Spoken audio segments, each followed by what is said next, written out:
So with that, I'm going to soon hand over to Anne, all right? And just to briefly introduce Anne, Anne Nichols is a former language teacher from an Edmund Rice school in England. And today she works as network facilitator for the Edmund Rice schools in England. She has worked in this role for 8 years and works closely on developing ethos and mission in the 10 Edmund Rice schools in England, as well as liaising with outreach projects, engaging schools in the global Edmund Rice Education Beyond Borders network with advocacy and human rights. She is involved with formation in the Edmund Rice schools in England. So with that, I'm going to hand over to Anne now. So Anne. Thank you, Tino. Thank you. Thanks for the introduction and the opportunity to participate in the Edmund Rice International Enrichment Session, which is designed to demonstrate how schools and young people can engage in advocacy work with and for those who find themselves forcibly displaced from their own countries and fleeing to safer areas. With that, I'm going to share my screen. We have had some technical issues, as Brother Tino said at the beginning. So if there are a couple of videos towards the end of the session which demonstrate how the schools have engaged with certain agencies we work with. If we can't hear the sound, there's always an opportunity to watch these back because we've put all of the resources onto one platform where people can access support and all of the presentations from today's session. So don't worry if we don't quite hear the videos at the end, but I'm just going to share my screen.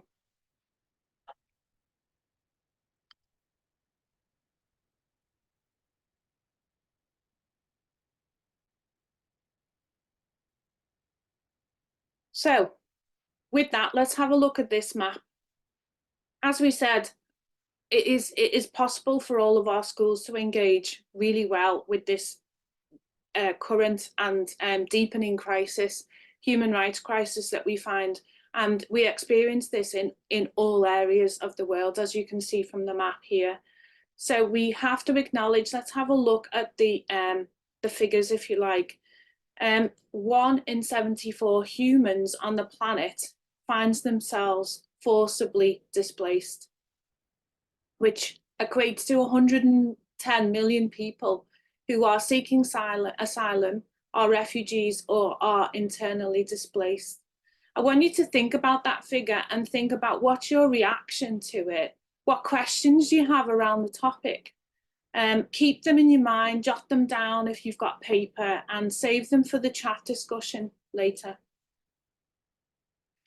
I also want to start with looking at the terminology, because we know that to be effective advocates, we have to know our facts and the topic thoroughly.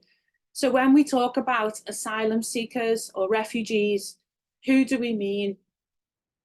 Now, I'm particularly looking at this issue through the UK lens, and I will refer to the situation from this perspective. But globally, we mean that asylum seekers are those people who have officially requested permanent refuge in a country. They are awaiting a decision on whether the host country will award them refugee status or refuse this and expel them. Refugees, people outside their country afraid to return and who are protected from repatriation. Refugees have been granted refugee status by the host country. And we have internally displaced persons. These are forced from their homes but have not left their country. And we need to think about where people go. So 76% of refugees are hosted in low or middle income countries. So when we have the wealthier countries that often say they don't have capacity to help those in need, we need to think of most refugees are being hosted in low or middle income countries. And also that 70% of refugees live in neighbouring countries. So they don't go very far, most people.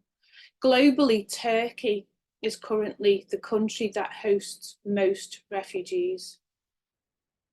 So despite the media in the UK telling us that we face swarms of migrants and the government insisting that we need to barricade our shores against the hordes of refugees trying to come to the UK daily, the truth is that the UK takes less than 1% of the world's refugees, despite being the 6th wealthiest nation. And migrant is precisely that, a person who moves country or migrates. Most migrants to the UK come to study or work, and most return home. And we depend on the income that the migration brings. If a UK citizen migrates to another country, we often call them expats.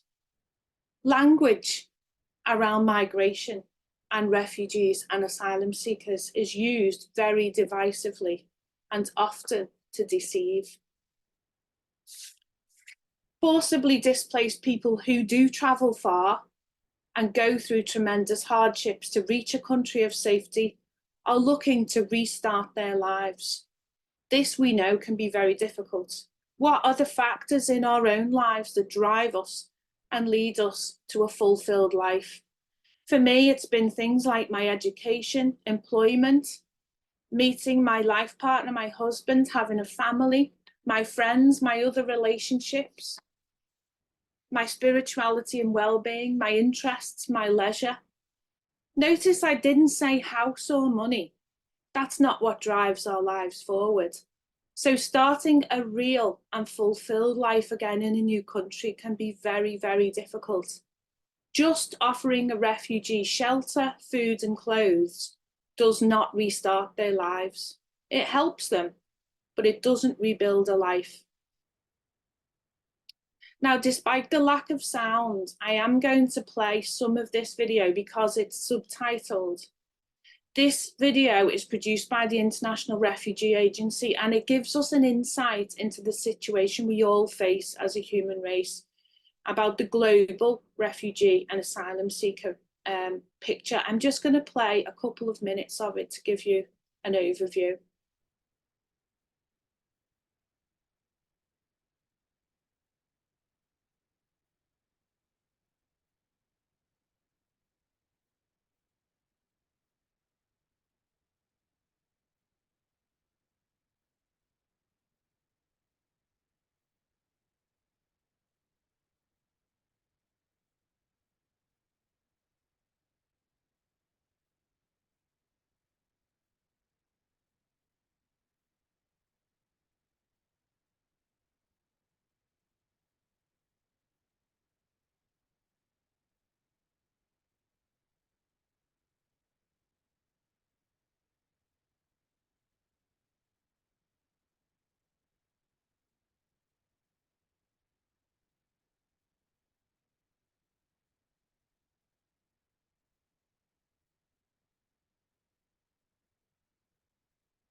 Okay.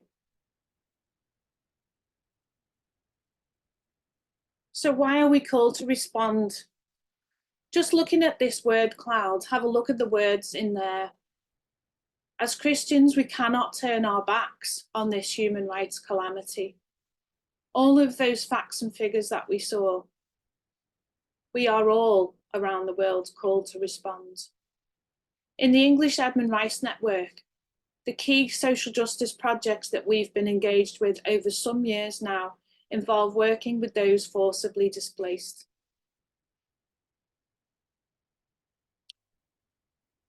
Asylum Link Merseyside is a former Christian Brothers house located in the city centre of Liverpool.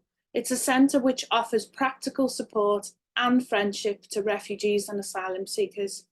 Christian Brothers still volunteers here as an English teacher, and the schools in our network have been involved with this project for many years. Another project is Salford Edmund Rice Volunteers, an organisation run by a team of 3 Christian brothers and volunteers, many of whom come from the schools network, such as one of our retired principals and one of our current school governors, who is also a retired GP. Here you can see that the Salford Edmund Rice volunteers are out in one of the schools with some refugees, speaking to students, having a workshop in schools, and also schools visiting the centre. How do we involve in our schools in the work of the projects? And generally, how do we inform schools of the refugee crisis? How do we engage them in related advocacy work? Formation. So formation of our staff. Brother Joe O'Connell, who runs Salford Edmund Rice Volunteers and works every day with asylum seekers and refugees, speaks to all of our new staff and governors at our formation days. He encourages them to get involved. He encourages them to visit, to engage their students, to meet, get to know refugees and asylum seekers. We take staff retreats to both Asylum Link Merseyside and to Salford Edmund Rice Volunteers to learn about the work being done there, to meet people in this situation and to introduce them to and sensitise them to a whole population that is living often in their own city, but a population of asylum seekers and refugees who can remain quite invisible. Making sure that the staff in our schools are informed about the work being done with refugees in our network means that engaging the schools and pupils becomes much easier. Being in the location where you can talk to, eat with, and learn about people is key to this learning and opening up of minds. Many staff who have been through this formation choose to link in with Asylum Link or other refugee agencies of their own accord after these experiences, and they do follow-up work. Formation of our students. Our student formation programmes have main elements of social justice in their programmes. All the schools are called to participate in a joint school social justice and advocacy action plan.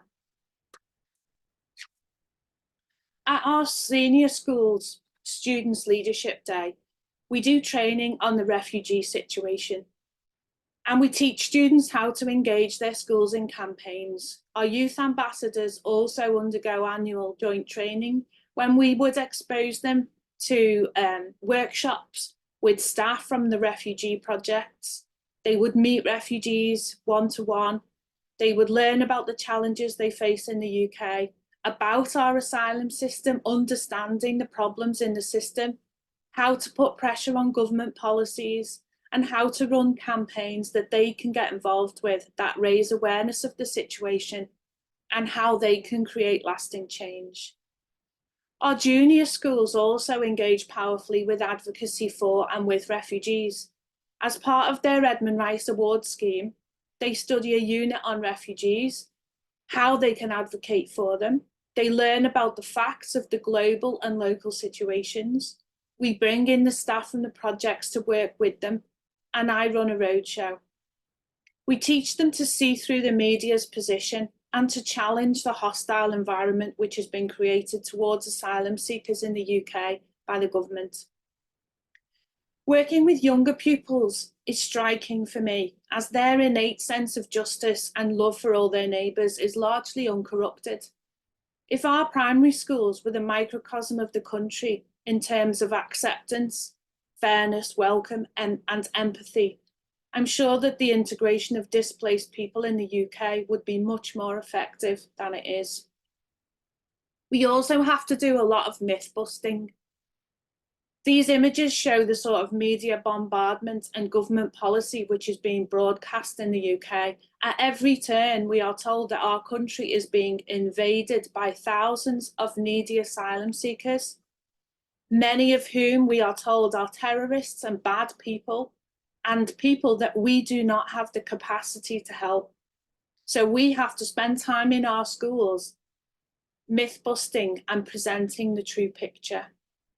The best way for our young people to learn about refugees is to meet them. So hearing the story of refugees happens through these encounters. Here we had a Syrian Culture Day with people displaced from war-torn Syria. Our schools have a Look Outside Your Window or Faith in Action Day. Here, a teacher went to volunteer and enjoyed meeting refugees and making friends. Asylum Link Merseyside has a choir, so it's a brilliant and fun way for our students to engage with the refugees, sing together, learn songs in different languages, and understand that refugees are here to have fun as well. This is a great opportunity to learn about each other. We've also had days where we've mapped refugee journeys, learnt about their culture and their languages. Our schools often hold Christmas parties and invite the refugees and asylum seekers to their school. We need to animate the network to advocate for refugees and be places of welcome and sanctuary. A few years ago, we launched the initiative that encouraged all of our schools to become schools of sanctuary. Our education office funded a travelling interactive exhibition which could be installed in each school for a whole week. It was a converted shipping container through which participants passed, giving them the experience of being a displaced person. Becoming a school of sanctuary involves a commitment of learning, embedding and sharing processes that show your schools a place of welcome, kindness and compassion, of understanding and belonging for those forced to flee. The school goes through a process to demonstrate this, and then it gets accreditation. We involve our schools in national schemes, such as one currently being held, which is called No Place Like Home. It's an art and poetry competition which is designed to show empathy, and it coincides with Refugee Week. So all of our schools are participating in this. The schools have participated in local events and campaigns to support refugees. This was a choir made up of student volunteers from 3 of our senior schools who sang together at a fundraiser concert for Asylum Link, and they called themselves Our Common Voice for Justice.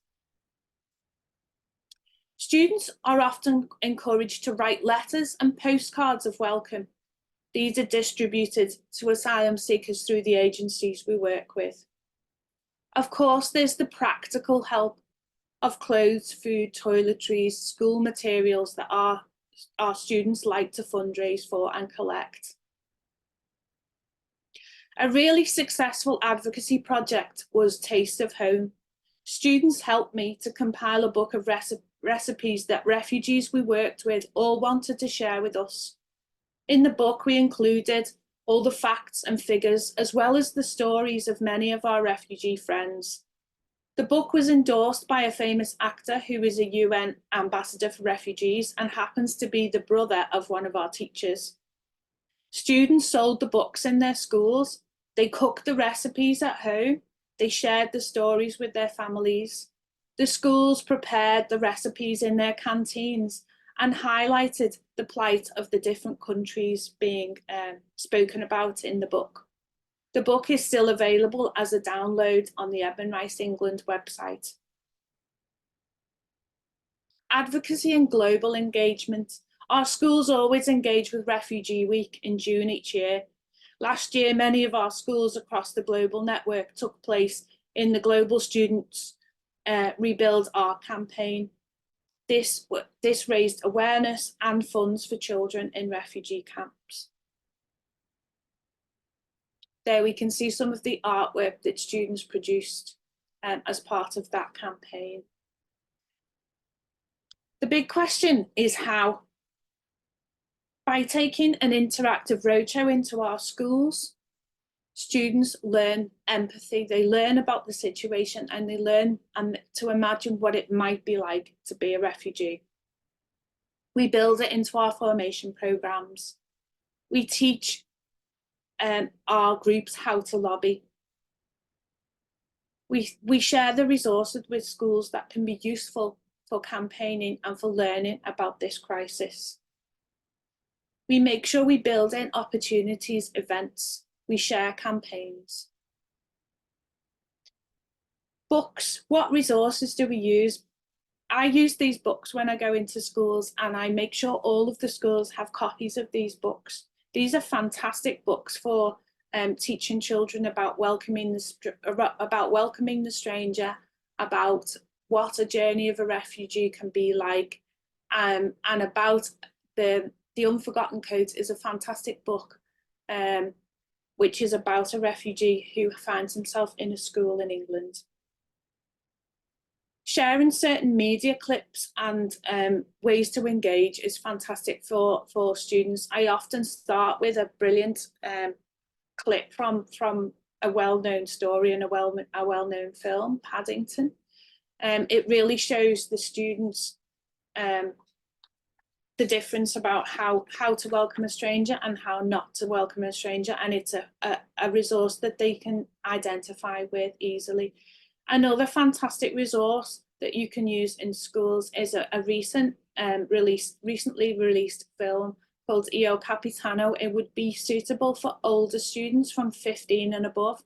It was nominated in the Oscars this year, and it tells the story of two migrants from Senegal. Both boys are only 16 years old, so the students in our schools would be able to identify with this. A really effective way to reach young people, and it follows their journey all the way across Africa to reach Europe. I can't praise the website Positive Negatives enough. It's an amazing website of free resources, educational resources that tell stories from across the world through animation, and it has accompanying work for schools. Many of these stories are focused on refugees from different places. Also, we have The Walk. Most of you will know about Amal, the giant puppet who has walked across the globe to highlight the plight of forcibly displaced children.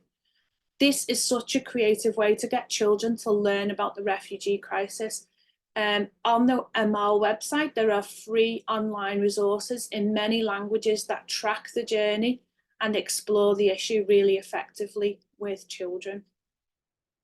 Knocking at the door, coming in for a chat or for advice or whatever. Fantastic. And why do you think that's important in the environment in the UK at the moment? Why do they need centres like SERV?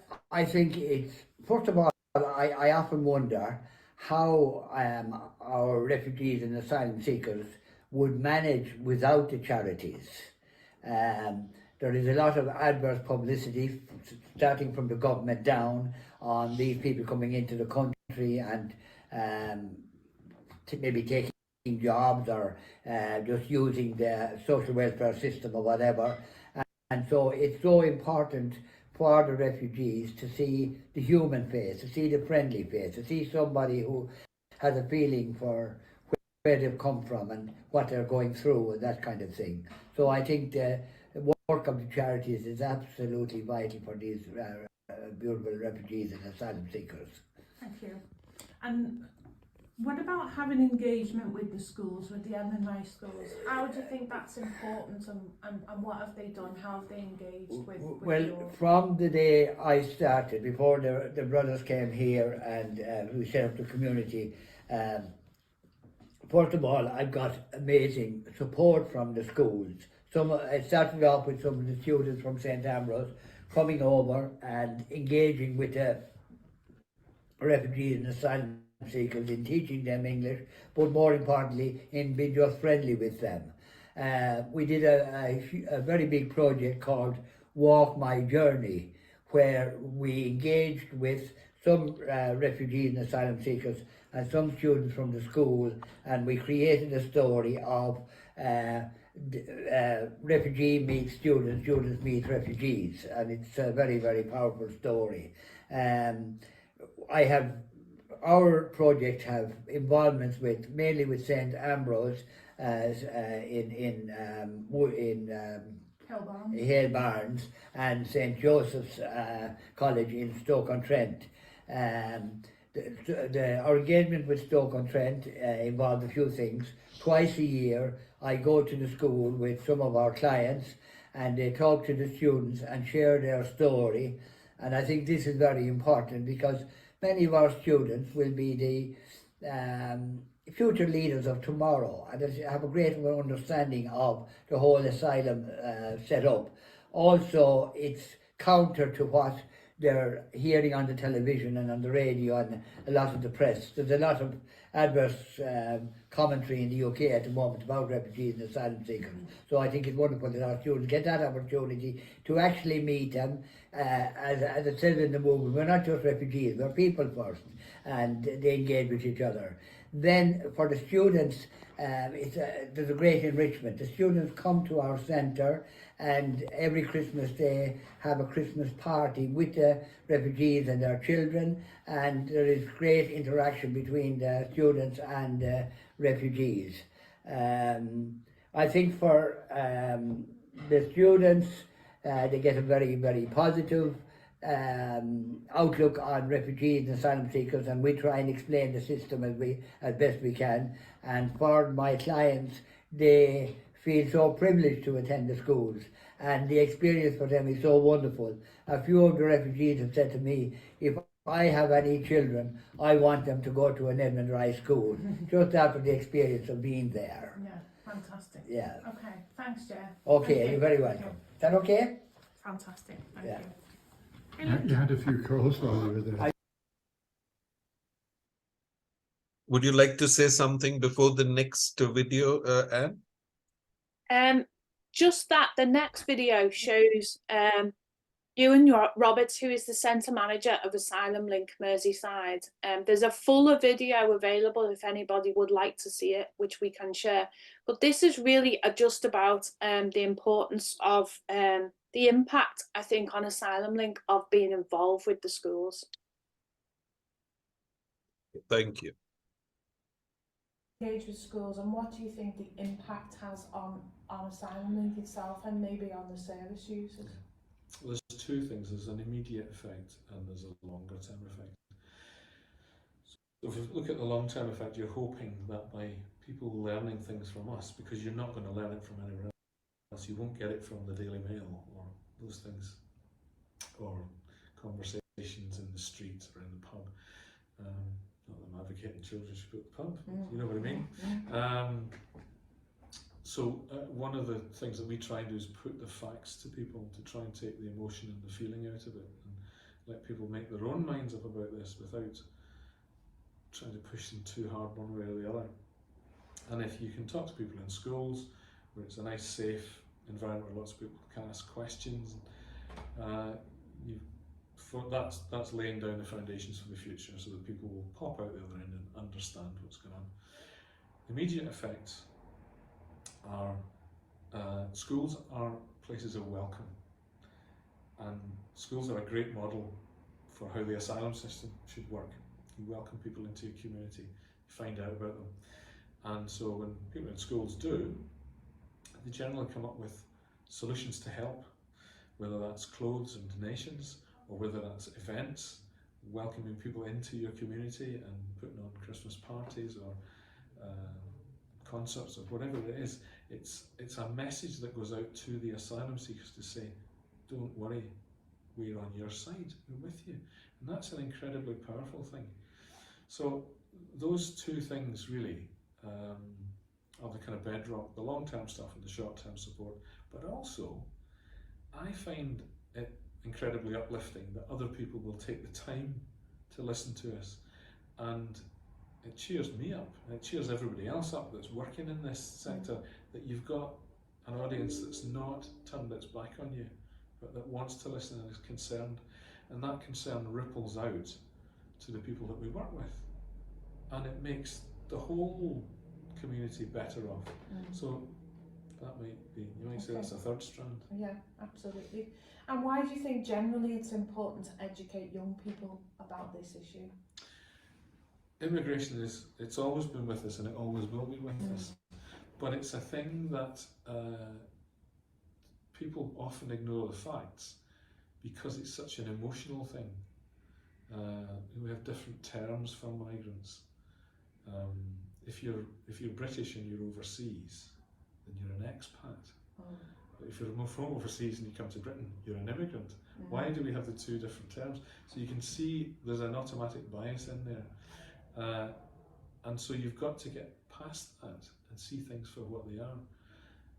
So if I'm sitting next to an asylum seeker, but I discover that they're actually a dentist, and they like football, and they also like gardening, and we're in the choir, so we're singing, it's much easier to talk to a football playing singer than it is to talk to a refugee or an asylum seeker, because you've just got a different level of understanding. And so suddenly people are not just an abstract name or label, they're a person, and it's dead easy to deal with people. I'm not saying that everybody's, there's some odd people, there's some weird people, but we'd never be in the position of saying all asylum seekers are good or all refugees are good, because they're not. They're just people, it's goodies and baddies. But the majority are there asking for help, and you should give it. Yeah, you should give it. Thank you. Great, thank you very much. Thank you. Right now. Over to you, Anne. You might just like to speak to the slides as I play them from, if they're in the same. I'll do that. Yeah. So we thought that as we have an audience today that is obviously engaged in this issue and wants to think about how schools and young people can advocate and get involved with standing up together with refugees, next month in June, it's Refugee Week, and the 20th of June is International Refugee Awareness Day, Refugee Day on the 20th of June. So we would say that it's a great way of getting involved in a campaign. So we have a very simple, do you want me to share the screen?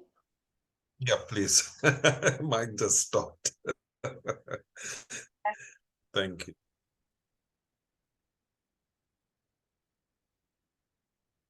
So we have, can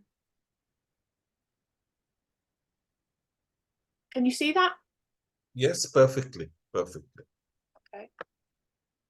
So we have a campaign we can get involved in. All we need is a photograph. So we have a background there. We stand with refugees, Refugee Week, and we will share it on social media. So if you would like to get involved with this, you just need to drop a photo to me, or you can drop it into our Google photo, our Google Drive of photos, and then we will share the photos on that week, during the week of Refugee Week, 17th to 23rd of June, and specifically we will really bombard social media on Refugee Day, World Refugee Day, which is the 20th of June. So it's a simple way that you can get involved. You can either download the background, do it yourself, or we can upload your photos there. If you want to take a screenshot of that, then or you want to go onto it, that's how you can access the Google Drive, but we can share that with you. We can share it through Evan Rice International. This crisis is not going away. Just to finish off my section of today's enrichment. The crisis will be exacerbated by more conflicts that are coming to the fore. We've got the recent conflict in South Sudan, worsening Middle East situation, And we can't ignore the impact on migration that climate change is having and will continue to have. Experts have been warning for some time that populations will be forced to move in search of areas of land where stable food production can happen, moving away from floods, droughts, and other consequences of climate change. The areas most affected in the global south have not been responsible for the carbon emissions which are causing the rise in global temperatures, and yet the poor and often precarious regions are being affected first and worst. It's our responsibility to respond to the needs of those made poor, the vulnerable, and those whose human rights are being abused. The claim to asylum is a basic human right, which in many countries, including mine, is being eroded by callous policies and non-inclusive attitudes.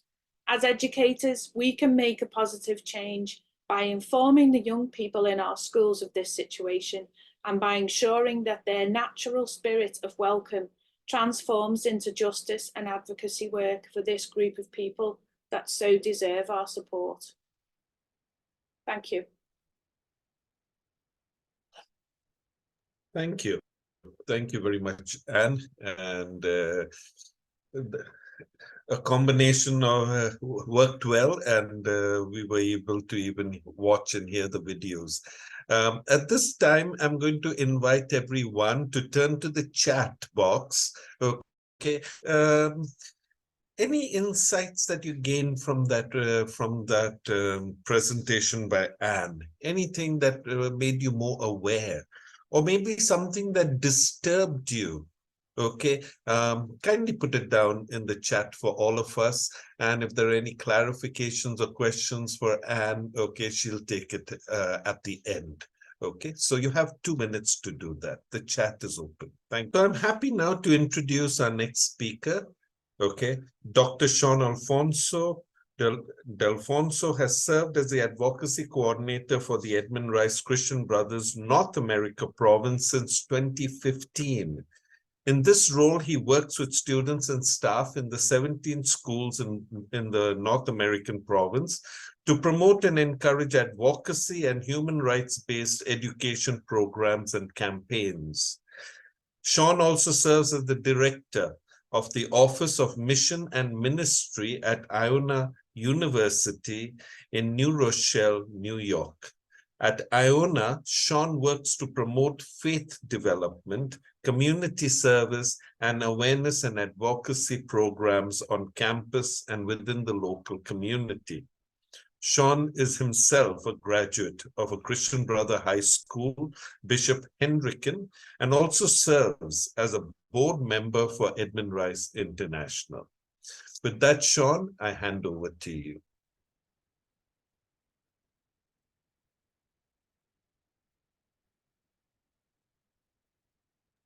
Thank you so much, Tino. Can you hear me and see the screen? Yes, perfectly.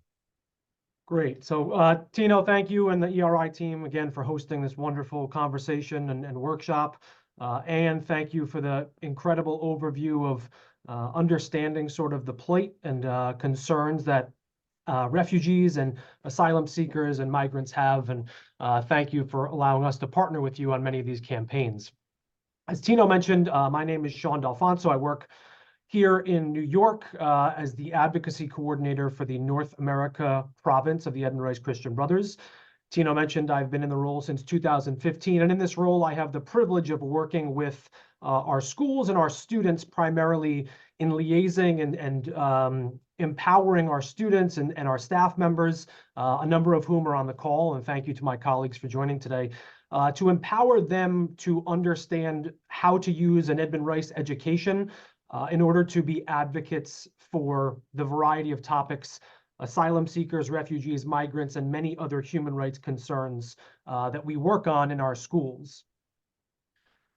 I'm going to start today by sort of giving a nod to the past. There's a quote here from the first president of the United States, George Washington, and sort of as a primer to this conversation today, largely my focus will be on immigration, refugee, and asylee concerns in the United States.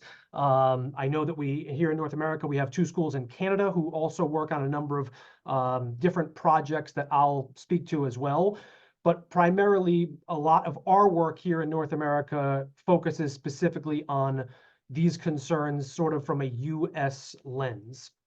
And I think this quote here from George Washington really speaks to the heart of the whole conversation about advocating for and respecting the rights of the many groups that we're talking about today. And I think Anne did a wonderful job in really speaking to the ethos of why we need to serve and advocate for these groups. And here in the United States, this topic has been one that is as old as our country. This quote comes from George Washington from 1783 in a talk that he gave to recent immigrants from Ireland, which sort of gives a nod to this central idea in the United States since our founding, which has been focused on welcoming the stranger.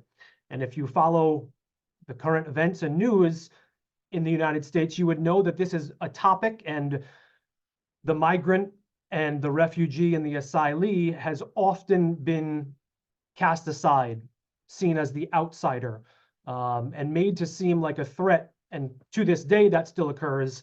And really, that's sort of the heart of what we do in our office and in our schools, as Anne referenced to, is to fight these stereotypes and to provide students with opportunities to become more aware and to use their education as a tool of liberation and justice. And as Tino mentioned, I've worked in this role since 2015, but I also don't want our viewers and members on this call to think that this is new work. Many of our Christian brothers have sort of paved the way here in the United States and North America for their work on immigration and asylum seekers and refugees. I'll talk about some of those projects shortly, but Brother Steve Casey and Tim Smith and their work with our immersion programs in Peru and Texas. Brother Ted Dausch worked with migrants in South Carolina for many years. Mike LaFrance worked with Catholic Legal Services to advocate for recent migrants to the United States in Miami, Florida. And even Brother Ray Veracruz, who's on the call, has worked extensively in Ireland with refugees there as well. So I think it's important to both give this nod to the past, but also to think about how we've taken sort of this inspiration and brought it into our schools. I think that Anne really sort of set the tone, so I won't spend too much time on these global stats that Anne's already referenced, but I think it is important for us to see just how large of a global problem this is. We all sort of live obviously in our own communities and our own states and countries. So oftentimes we might be focused sort of on more local problems, but it's important to see that this is a global, worldwide phenomenon, and one that, like Anne mentioned, is not going away anytime soon, and in many ways has been exacerbated in recent years. I mentioned that this presentation will focus primarily on the United States, and I think it's important. Obviously, each state and nation has its own laws, and here in the United States, each of these 3 groups that I'll speak about today, refugees, asylees, and migrants, their experience and the resources that they receive, or the lack of resources that they don't receive, are largely governed and affected by different laws specific to the United States. So for refugees, refugees here in the United States go through a 2-year vetting process. They are by far vetted more closely than either of these other 2 groups. And oftentimes refugees can meet all of this criteria to become a permanent resident, but often do not. This year, in 2024, the number of refugees was capped by our country at 125,000. Historically, the United States has welcomed more than 3.5 million refugees since 1975, and we have been a country really that was sort of a leader in welcoming refugees for many, many, many years and decades. The previous presidential administration slashed refugee admissions by more than 85%, and admissions between the years of 2019 and 21 were the lowest on record since the United States began keeping track of refugees welcomed here. Thankfully, over the last 2 or 3 years, these numbers have started to creep back up as we have become more welcoming to refugees around the world. For asylees here in the United States, one of the largest problems is a massive backlog. Obviously, an asylee here in the United States needs to be physically present to arrive to the United States to seek asylum, and cannot be a U.S. citizen. Many of these asylees and asylum seekers are waiting for years for their cases to be processed. Many times, if you know about Title 42 or Remain in Mexico, which were two very problematic policies here in the United States recently, these policies have put asylum seekers and other migrants into harm's way. They've been the victim of sexual violence, assault, kidnapping, while they were held in a country that wasn't their home country or here in the United States. And then finally, the migrant term is I'm going to use it here to encompass all foreign-born U.S. People living in the United States, and that number was nearly 45 million back in 2018. So the vast majority of this group that we're talking about sort of collectively would be sort of categorized as immigrants or migrants. And this problem faces this group faces many problems and challenges. 10.5 million of these individuals would be deemed under our current laws and status as unlawful.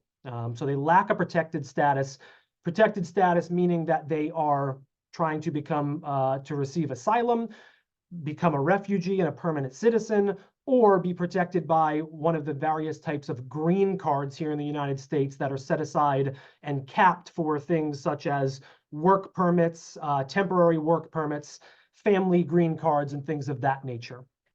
One program I'll also mention is called DACA, which is the Deferred Action for Children, basically unaccompanied children program.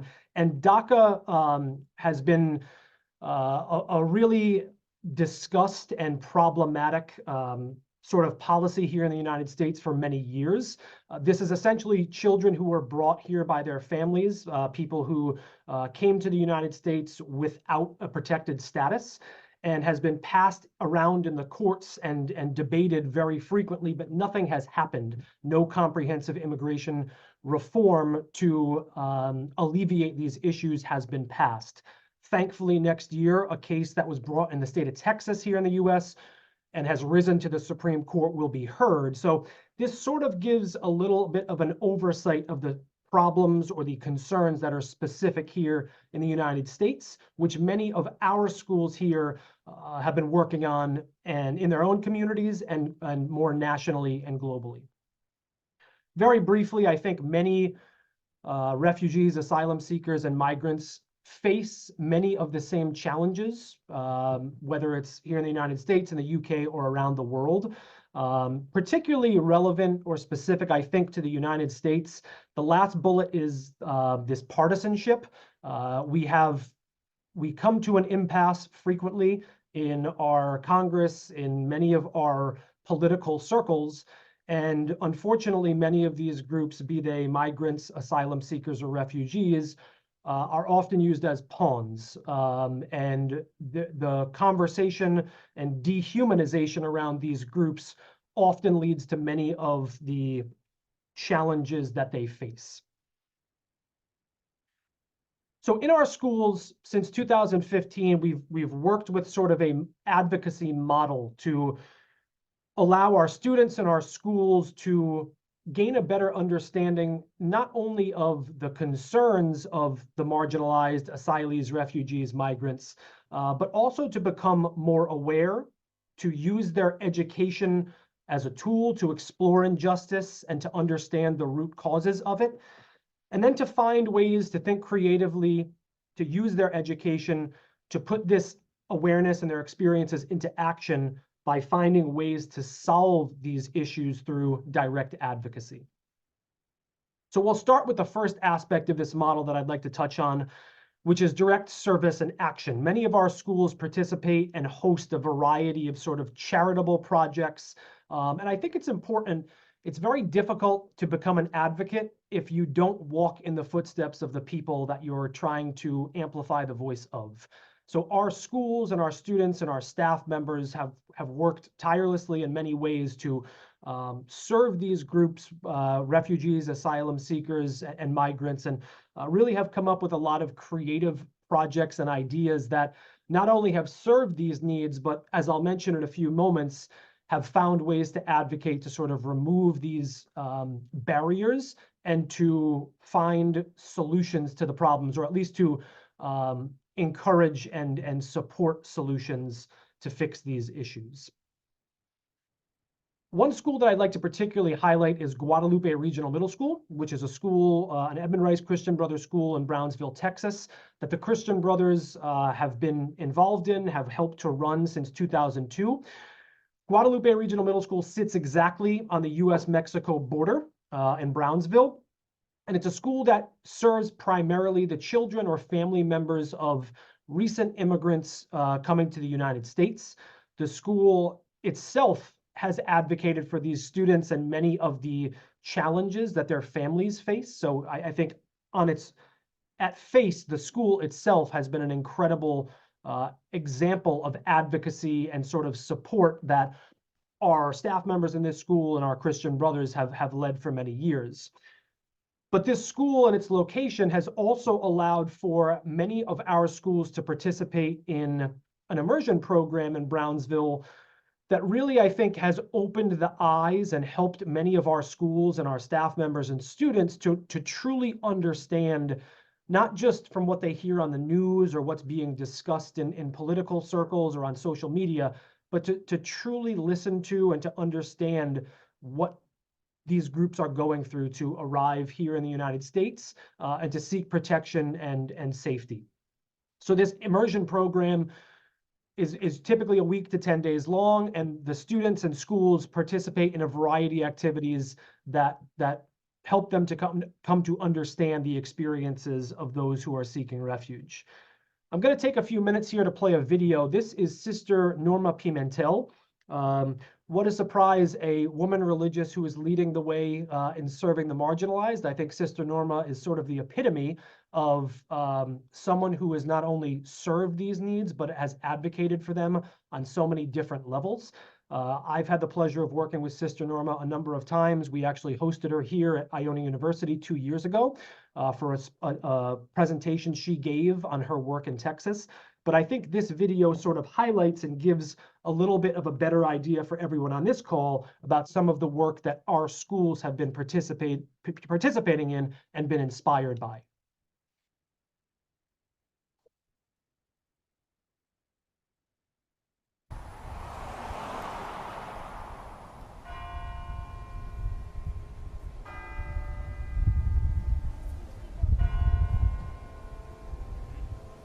And then the Pope singled me out and says, wait a moment, I want to speak with that nun. There was a sister there from a religious order. I want to see her. And I said, oh, that's me. It's me. He's actually speaking to me. She was hidden there among all the people. And then I saw his little hand go like, come, come, come, come. So like, oh my God.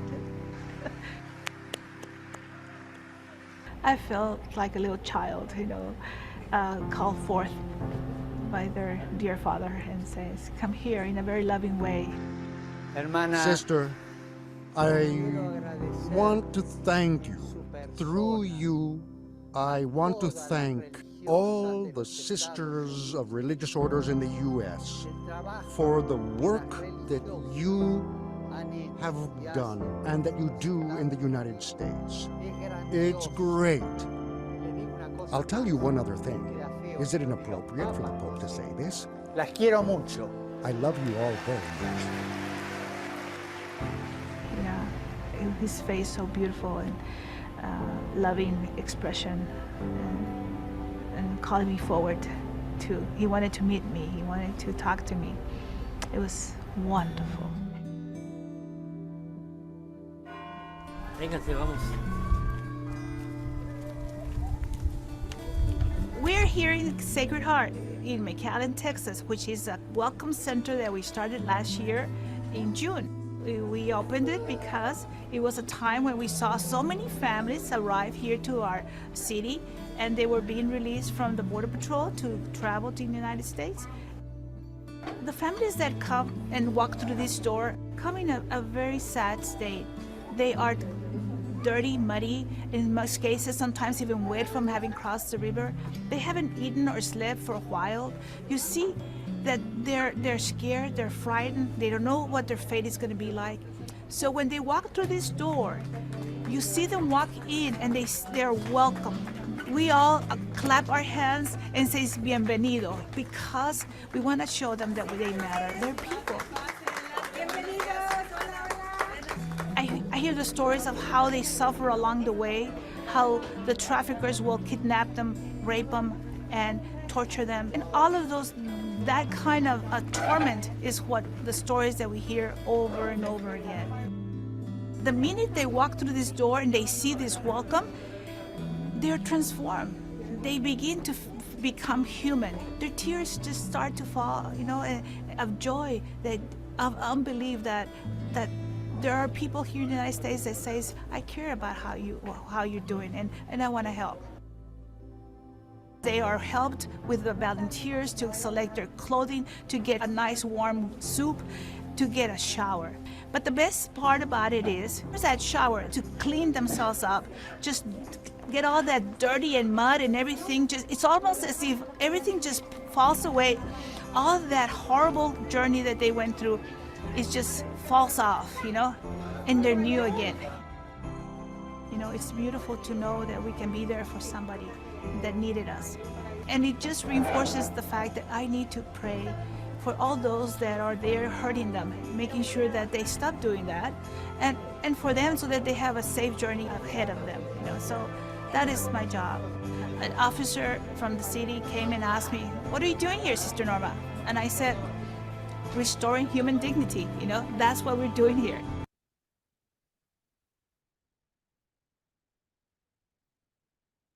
So I think that video, and Sister Norma's quote at the end there really speaks to that, is restoring human dignity. That's really what I think the goal of our schools participating in that immersion program, and many of the service opportunities that you see on the screen here that our schools are engaged in specifically with refugees and immigrants and asylum seekers is to help students to understand and to help restore that dignity, which really goes to further their own awareness, to combat stereotypes, and to sort of challenge the many things that they might hear or see or be reminded of in a negative way.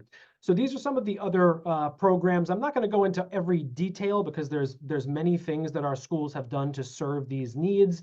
But whether it's hosting sort of other charitable drives like toys or donations, many of our schools have worked with tutoring programs for recent migrants and children of migrants who don't speak English and are struggling to immerse into the education system here in the United States. A number of our schools have supported Ukrainian refugees and refugees in countries around the world. But I think all of these experiences are sort of focused on helping our schools and students to walk in those footsteps.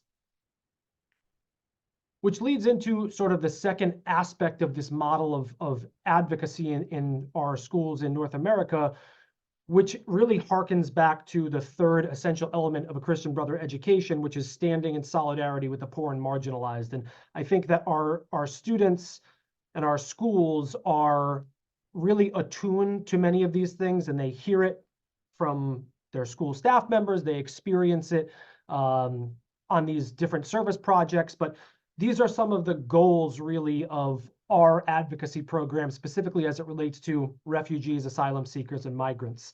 So combating stereotypes and really providing them with opportunities to become more aware of these situations, whether it's in the classroom or in direct service in their community, and then to be inspired to be change makers, to be advocates. We do this in a number of ways here in North America.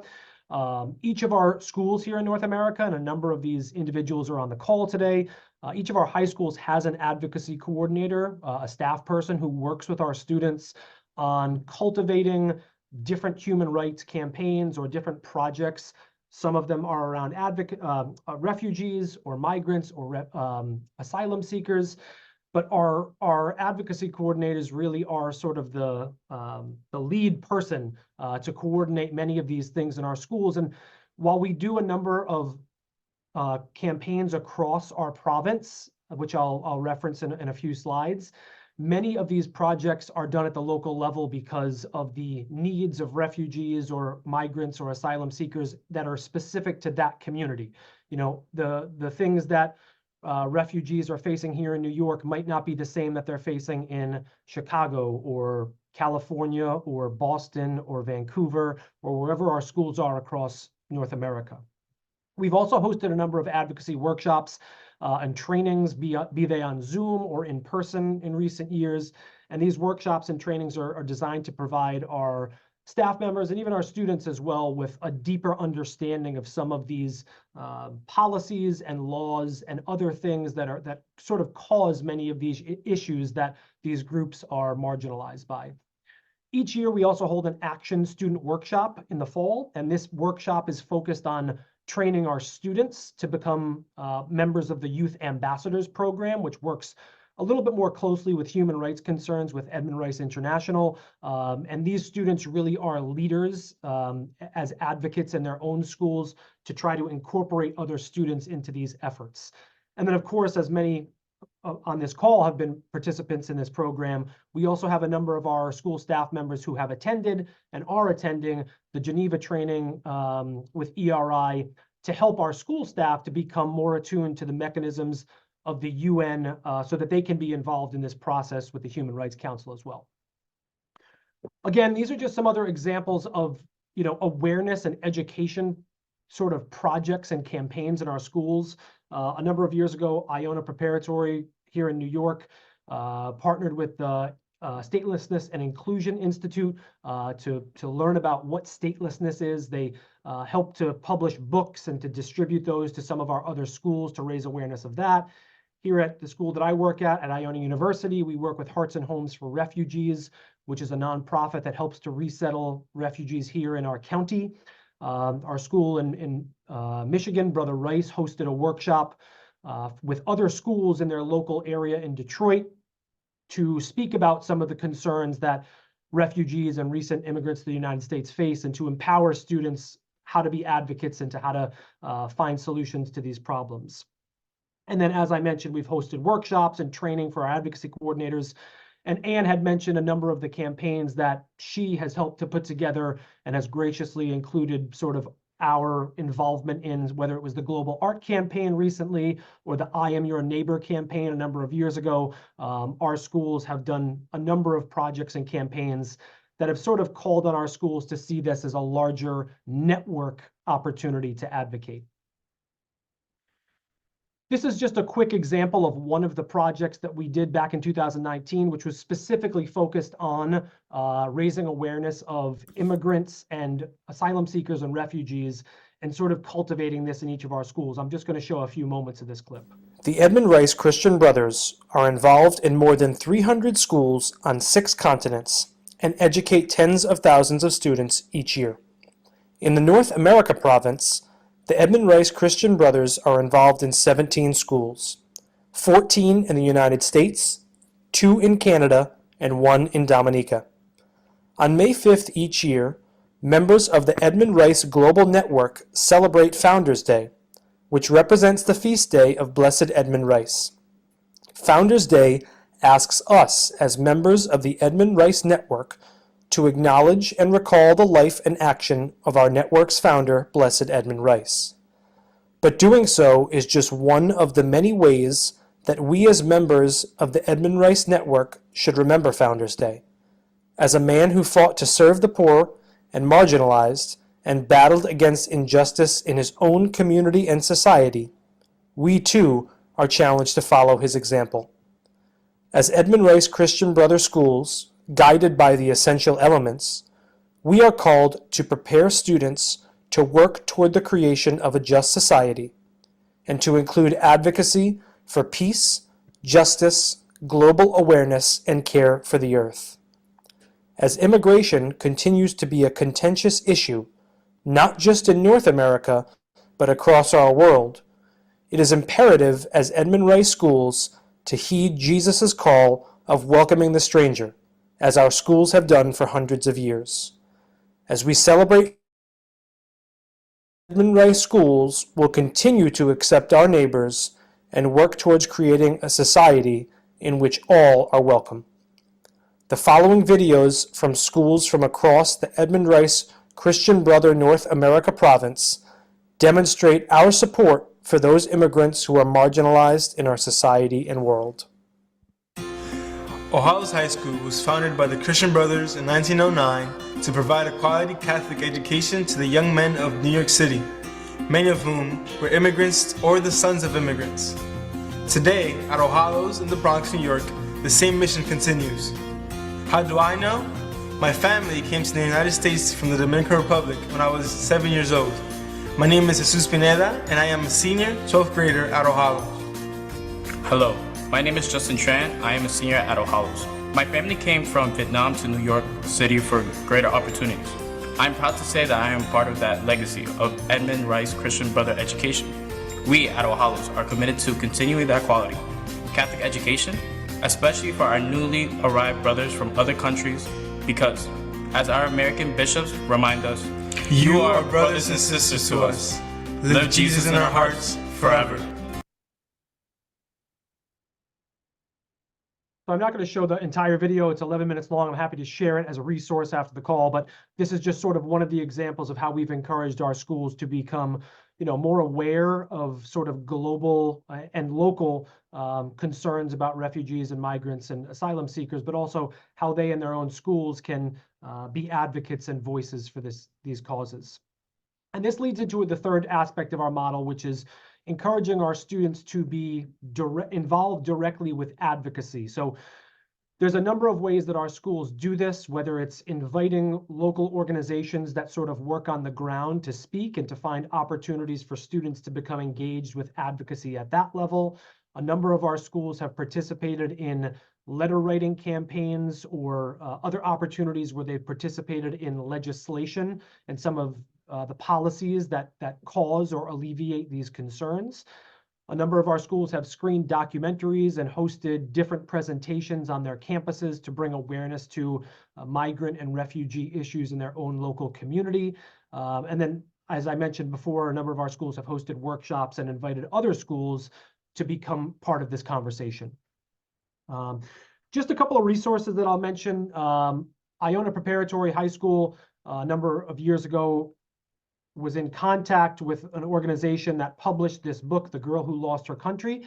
The book is really written probably for grade school children to middle school children and explores the understanding of statelessness. Millions of people around the world are in situations where they don't have a home nation for a variety of reasons. So this book was published and shared in our schools and is something that I think is a great resource for younger students to understand sort of the concern of statelessness, which is often sort of a forgotten aspect of this discussion about immigration.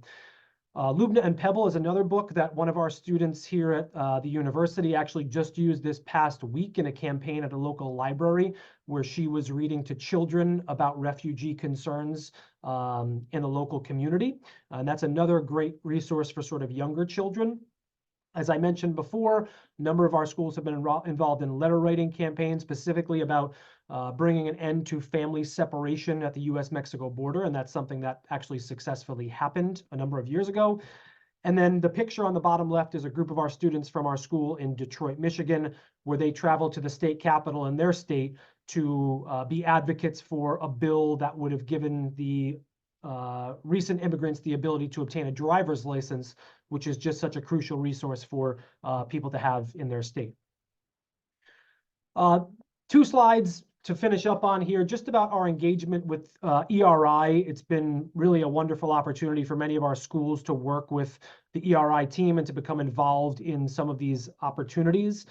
We've submitted a number of written and oral statements that sort of directly speak to or advocate for refugees and asylum seekers. So at the 49th Human Rights Council general debate, we submitted a statement about some of the concerns that really lie at the heart of this whole topic around discrimination and stereotypes. At the 50th Human Rights Council, a country that we've worked to advocate for here in North America is Haiti, the poorest country in the Western Hemisphere, and many of the refugees or migrants who've arrived here in the United States in recent years have come from Haiti. So that statement was focused really on strengthening institutions to prevent so many Haitians from having to flee their country for violence and persecution there.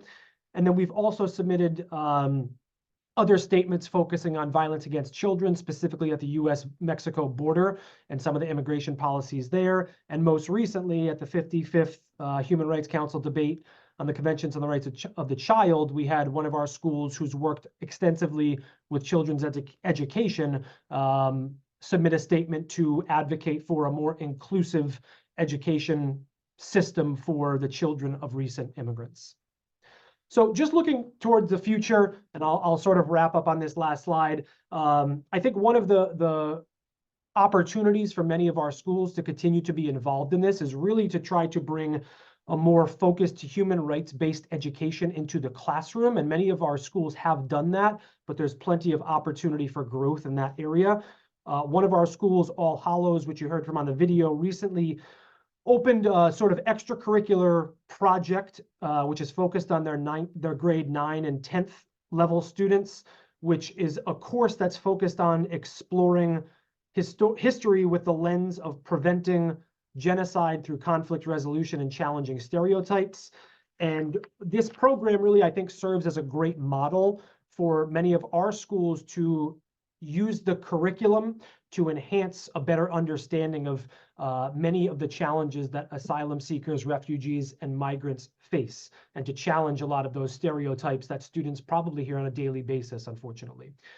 And then I think also just some other things, we want to continue to encourage our schools to participate in the advocacy campaigns specifically focused on legislation that is passed here and debated here in the United States. So much of the immigrant experience here in the US is directly correlated to the passage or the lack of a passage of a bill. And many of our students have a great opportunity to not only learn about this process and how it affects refugees and asylum seekers, but to be a voice in this debate and to use their voice to challenge some of these issues. And then, of course, as this is a call hosted by ERI, we always want to encourage our schools to participate and to be more aware of the UPR and other human rights mechanisms and processes at the UN level. So I'm happy to share resources after the call, and I really do appreciate all of you being on the call, and I'm happy to answer any questions. So thank you. So with that, I'd like to welcome and introduce our final speaker for today. Cormac McCart is the director of the Westcoast Center and Edmund Rice Ministry based in Belfast. He is a board member of Edmund Rice International and also the regional advocacy coordinator for the North of Ireland. He has been directly involved in advocacy work at local and national level from 2010 and at international level via the mechanisms of the UN from 2016. Cormac has engaged with schools for over 10 years, including schools in Ireland, England, and more recently in North America, to promote advocacy, social justice, and human rights activities. So with that, over to you, Cormac, and I'll start sharing the screen also. Okay, thanks, Tino, and thanks very much for the opportunity to present our work. I'm aware that we're running behind time, so I'll go through the presentation as quickly as I can. We have been involved in advocacy programs and activities for a number of years now, but largely specifically around the issue of homelessness. And we were invited late last year to look at doing something.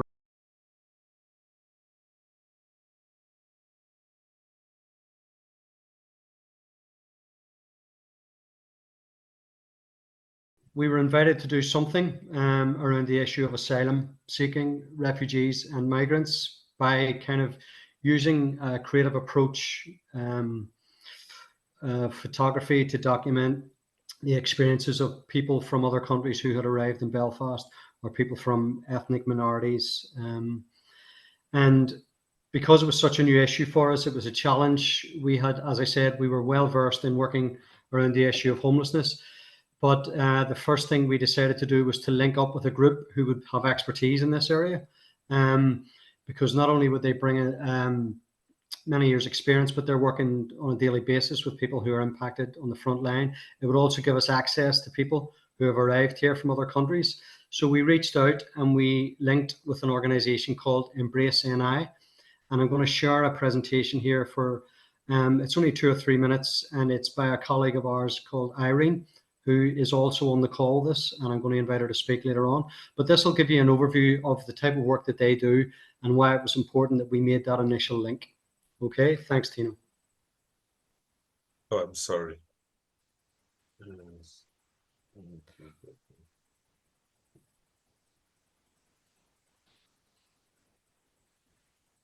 Embrace NI. Does it start here or does it start here? Starts there, yeah. First slide. Starts here? Yeah. Yeah. Okay, 1 minute. Okay, I'm sorry. I'll have to just. Okay.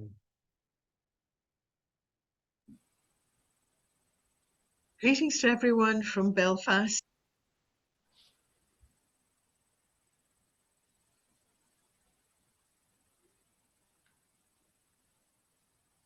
Here in Northern Ireland. I'm delighted to have the opportunity to express my deep appreciation and thanks for the great work of the Edmund Rice Global Foundation.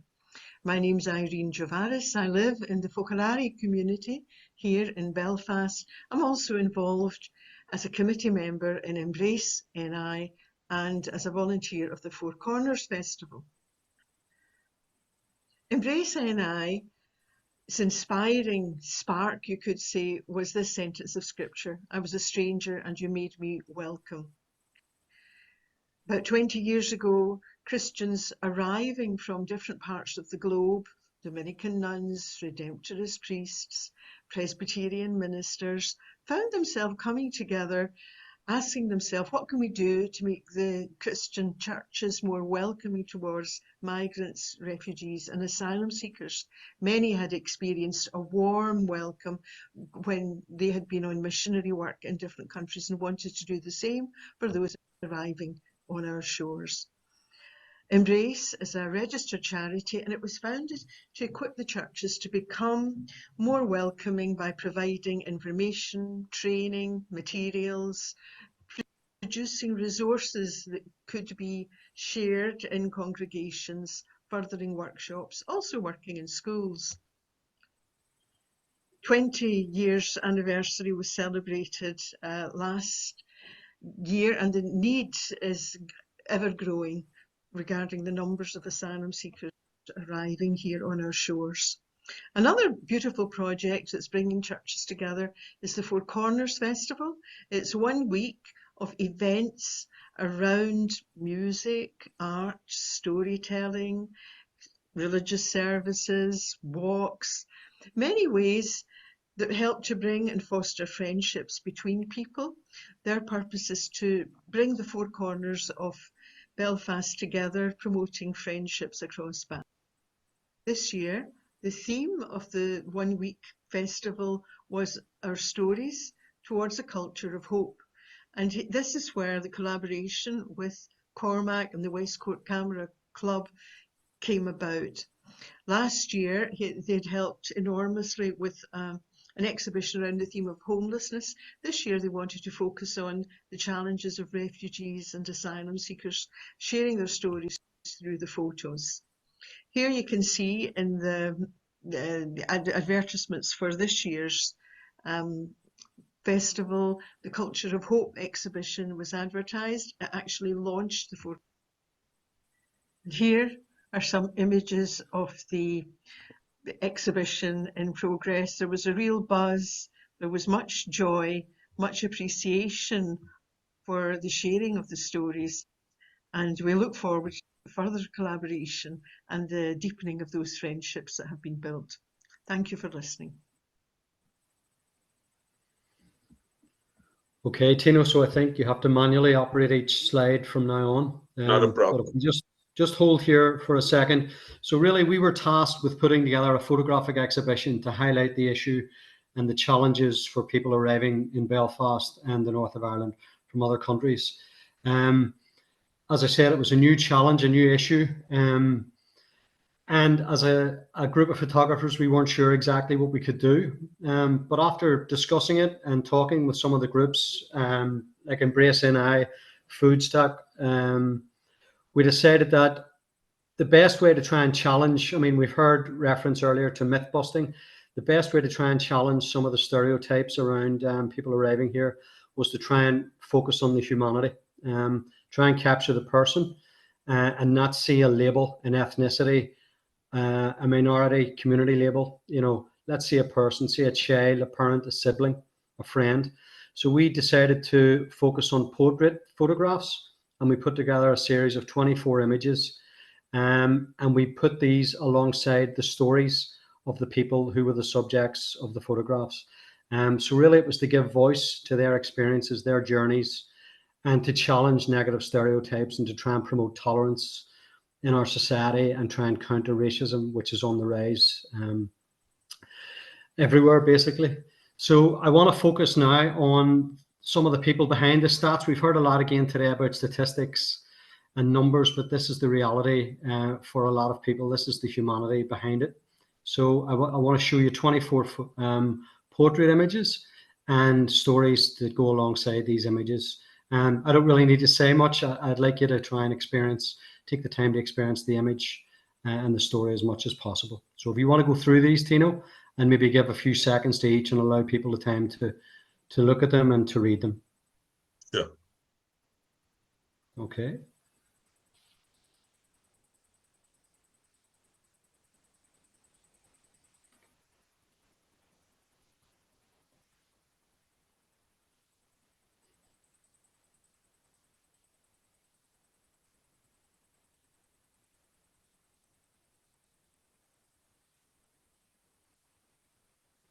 The idea would be that by giving people an understanding of some of the reasons behind displacement, they may be more tolerant when people arrive in our city.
Some of the stories are very positive, others are very tragic, as in this case.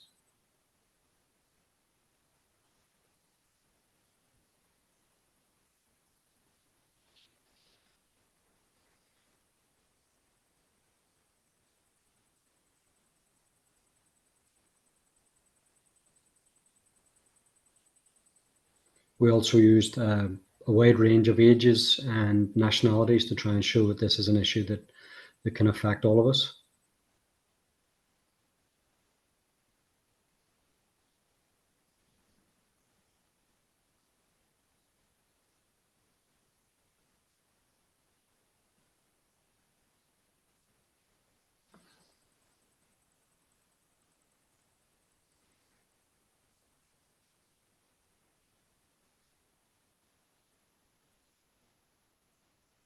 There's some of the myths that surround people arriving here is that they're lazy and that they're only here to take benefits and they don't want to work. So we try to challenge that as well. We try to highlight the fact that a lot of people have been volunteering whilst they're part of the asylum process. And they're trying to do all they can to get ready for work once their asylum has been approved.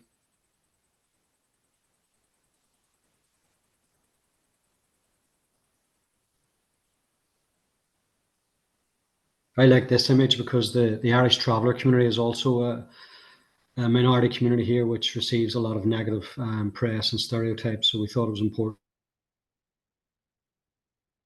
to include this one.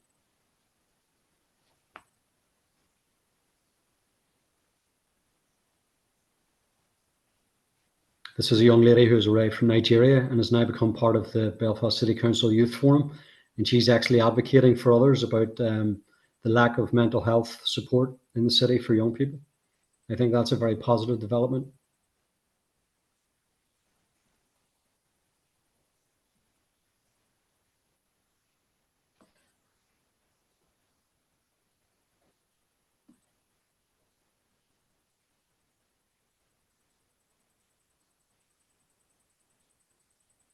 Very strong portrait images, very strong stories behind them.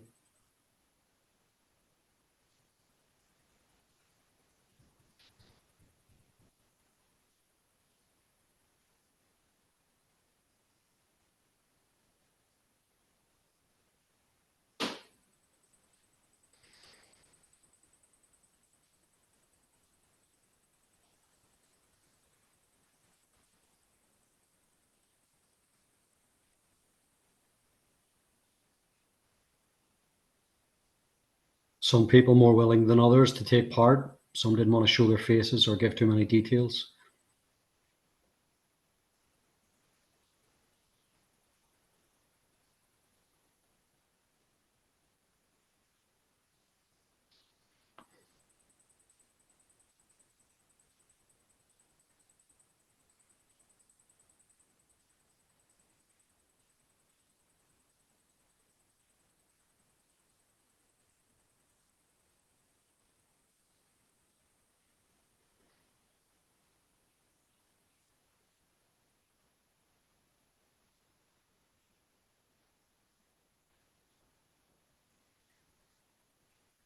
Some people focused on the challenges they faced. This one, for example, entirely on racism, but they feel it's important to have a voice and to share their experience so that they can try and help others. This gentleman was actually training to be a priest and he experienced racism whilst he was going through his training.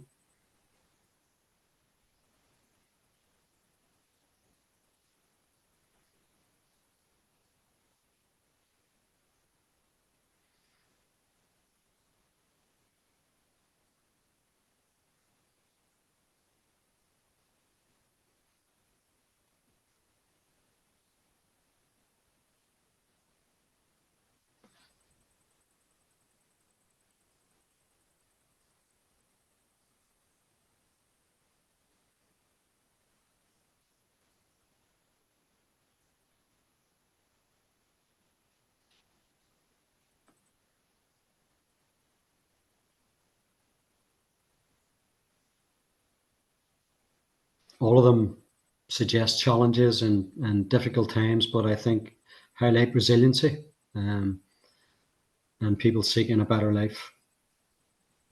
I think it's very poignant that we finish on this one. A gentleman from Gaza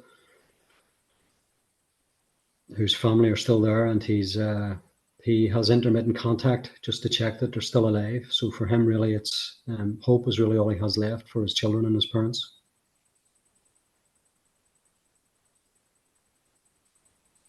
Okay, so at the launch event, which was on the 1st of February as part of the Four Corners Festival, we had over 400 people attend the opening evening.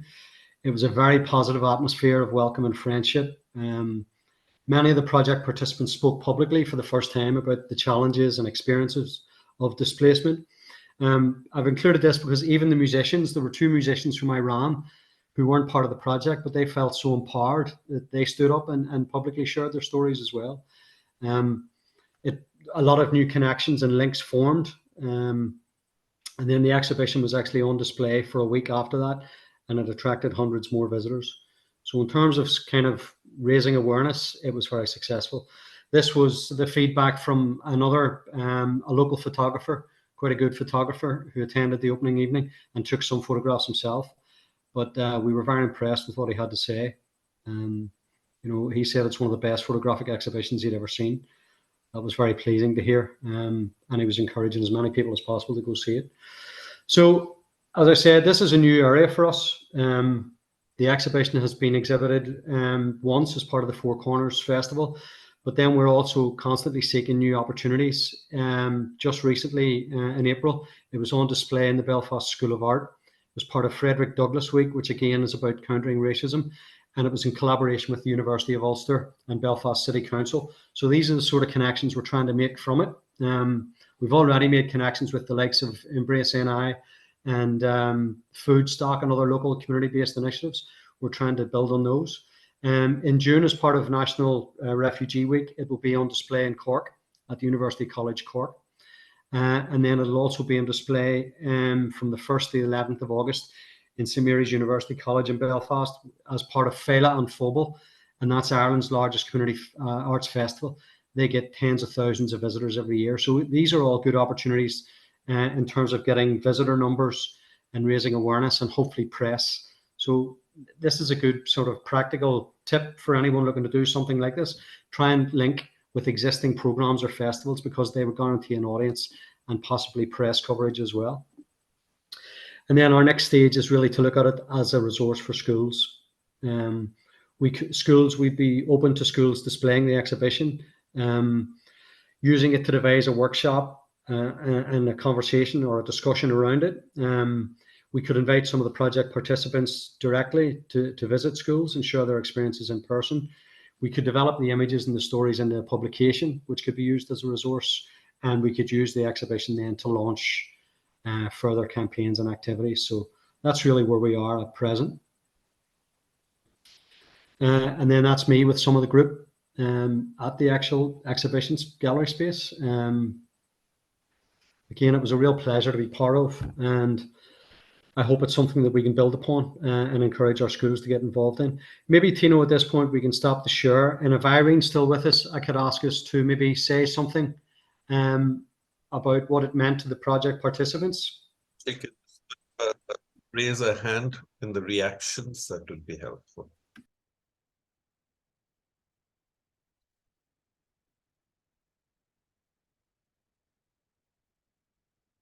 Irene, okay, just a moment. Uh-oh, hello. All right, there you are. Hi, I'm here. Welcome. Right. Okay, I'm unmuted now. Anyway, thanks. It's been a privilege to be part of this, and I've got lots of ideas of wanting to share the resources that have been offered during this webinar. So this morning I was with Jalal,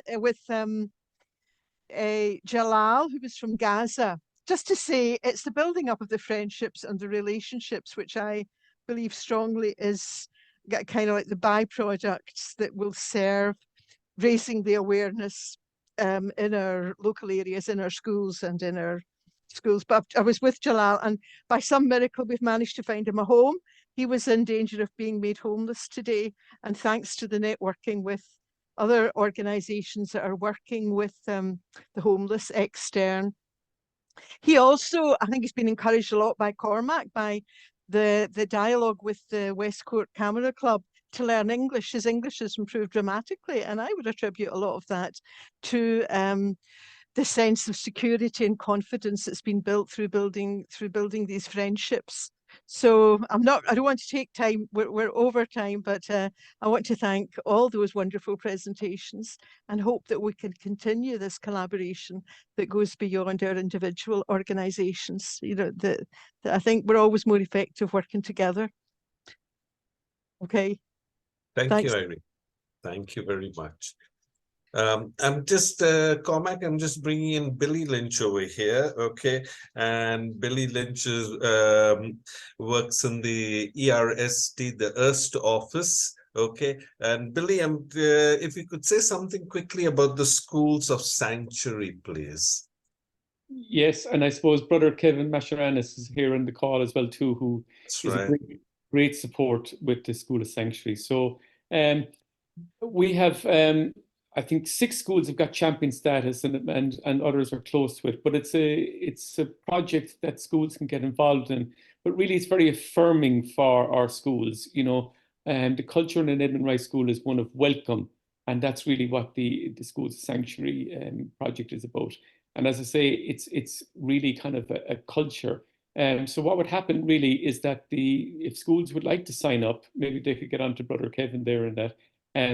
But you generally kind of, maybe it's about communication and telling everybody that you're involved in it, and then maybe that you might set up a small little committee, and then that the whole school community signs a pledge. But really, it's about kind of broadcasting that message of welcome to all those people around the margins. And I suppose, Justino, Ireland is really kind of in the midst of a big crisis at the moment there, and that because we have so many people coming and we can't house them, and that. So 10 cities for the first time ever in Ireland. So it's very, very topical here, as well as it is in the UK. Yeah. Thank you, Billy. Okay, how many schools are involved? The schools? Yeah, so we have 96 Edmund Rice schools in Ireland altogether, and so we encourage all our schools to try and get the School of Sanctuary status, and 6 of them have champion status already, and then I think there's about 3 are very close to getting it there as well too. But I think there's 27 altogether in part of that scheme. Wonderful. Thank you. Thanks, Billy. Thank you. At this stage, I'm also adding Sean and Anne. And yes, we are over time, but we still thank you to all who have stayed on. Okay. Anne, any last words that you'd like to share? After reading comments in the chat and listening to the others, anything that you'd like to share? Yeah, I'm just encouraged by people's reactions to the presentations, that they're glad that we are doing this work in the schools, and that it's important to make our schools places of welcome and of understanding, and that we continue the work, because as we all said in our presentations, this situation is not going away, it's getting worse. And we need to combat this hostile environment that's being created in a lot of countries. So, but yeah, thank you for the opportunity. Thanks, Anne. Sean, over to you. Just echoing what Anne said, you know, I think it's very encouraging to see the wonderful work that Anne and Cormac are doing sort of around the Edmund Rice Network, and very fitting that today is May 3rd, 2 days before Founders Day, the celebration of Edmund Rice's feast day. And I think it speaks to sort of the power of the network of our schools and Edmund Rice International, and all of the many stakeholders that play a part in advocating for human rights and standing for justice. So I think I always think back a lot of this work. We might never see the fruition of our efforts. St. Oscar Romero wrote a poem and a prayer called Prophets of a Future Not Our Own, and speaks to the fact that we plant seeds. And I think that's what a lot of our work is doing, is planting seeds, so that hopefully we can encourage our students to grow them. So thank you all for being on the call and for the opportunity. Thanks, Sean. Cormac, over to you. Tino, just thanks again for the opportunity to show the work and to be part of today. As both other Anne and Sean have said, it's a massive topic. And as Billy made reference to, it's huge in Ireland at the moment, right across the island. Very dangerous and worrying time here, actually. So we all need to do something about it. And as Sean said there, just by planting a seed in our schools and asking people to think about how they treat other people can make a difference. Thank you. Thank you. And now I'm going to add my team member, Terry, who's over here. And Terry, if you could just thank our speakers and maybe share something that you've taken from today's enrichment Zoom. Thanks, Tina. Well, a very deep thank you to, am I unmuted, Tina? You are. Okay. A very deep thank you to Anne, to Sean, and to Cormac for your very, very deep and moving presentations. I mean, I think what I take from it is how you emphasize formation and education to to stop the myths and the stereotyping and the deep challenges of the issue. The numbers are just frightening. And what you emphasize also was the encounter, how it is so important to meet these people and to understand from that breaks the heart down, and there'll be a heart encounter. And so from that, you've spoke about what programs you've brought into practice, who you've collaborated with, what groups you've collaborated with, and what our schools can do, because we've got a massive network of schools around the world, and all of them can be involved somehow or other with this whole issue and welcoming. And so I think the challenge to me is, how can our schools be schools of sanctuary, schools of welcoming? Because it's the young people who will go out and make our world a better place. So thank you again. And what you also shared was the resources and how you can bring it into the curriculum, etc. So thank you for your deep and moving presentation. It was a really moving session for me. Thank you.